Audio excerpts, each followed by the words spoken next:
idol. Murag na trend lagi ang diploma o diskarte. Ano masasabi mo doon?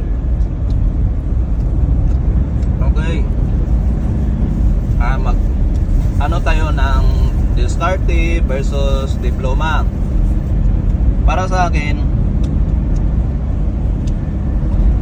pipiliin ko pa rin yung diskarte.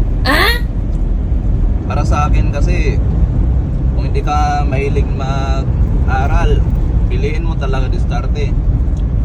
Kasi kung mahilig ka mag-aral tapos matalino ka naman, siyempre magkaroon ka ng diploma.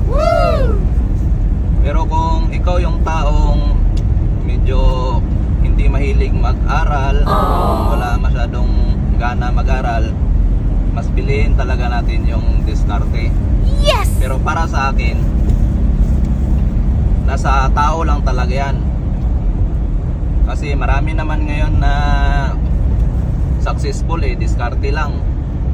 Hindi nakapag-college, pero yung mga successful na, mga tauhan niya, yun yung may mga diploma.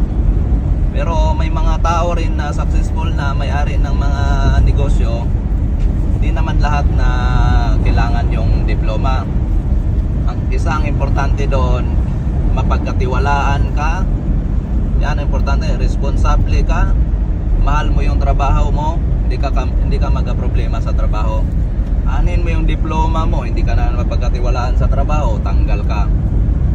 Diba?